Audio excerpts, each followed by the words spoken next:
Okay, so last night we covered a program called Schoology. What Schoology is, this is a classroom management website. So we go to Schoology.com, and what I'm going to go ahead and just log in so you can see what my account looks like. Now, your login will be your email address or your login, and then your password will be the same. Now, if you don't put in your email and you come here, you will have to type in Holgate, and then Holgate Local Schools will pop up, and you can go ahead and log in from here.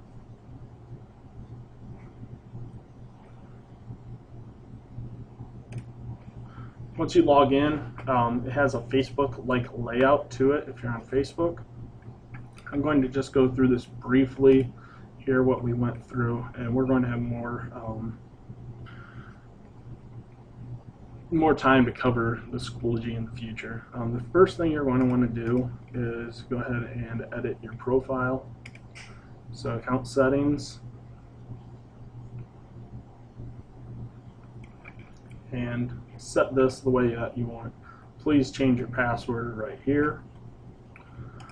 Under your notifications, this is how you want to be notified when something happens. I went ahead and turned mine off because I don't want emails every time something happens. I'll check my Schoology often enough.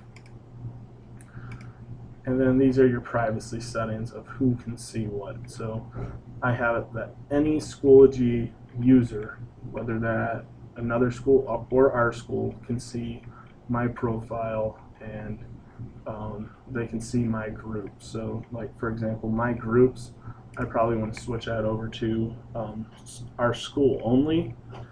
Same with courses. I'll put my email address over here, and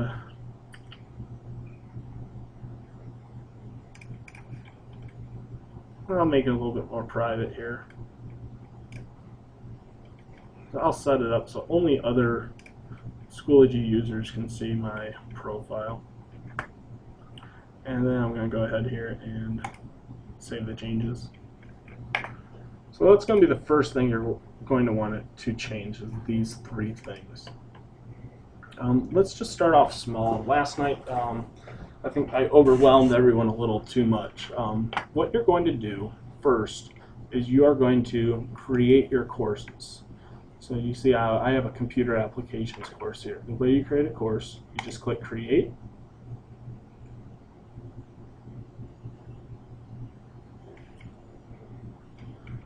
Type in your course name, your course code, your section code, and then choose what grading period you want. So right now we're on the 4th quarter, you choose that. And then you click create. Once you create your course, you will be the admin. You'll see this little gold crown. That's how you know you're the admin of this course. The next thing you will do is start adding your members to your course. When you click on members over here on the left, so once you're here, you're going to either add your members by hand, where you can type in their name, click on them, click add members, or you can give your students this access code, so after they log in, when they go up here to courses, they're going to click on join. Once they click join, they're going to get an option on their screen where they put your access code. They will then put in this code. If you set this up so you have to require approval, they will not be in the course until you approve it. My recommendation is probably just keep this off.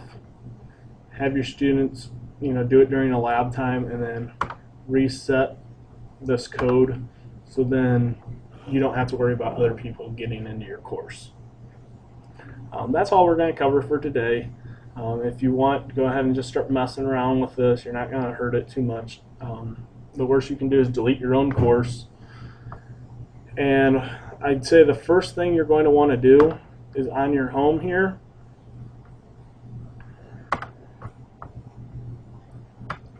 my Internet Explorer is not liking me right now.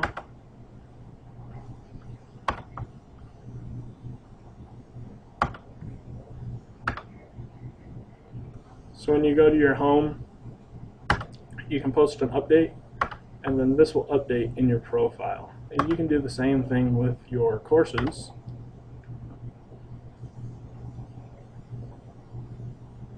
So we could go to our discussions, and we could add discussions, and then we could have our students then post on those discussions, and you can even make it as a grade. The easiest way to get used to using this is to use it.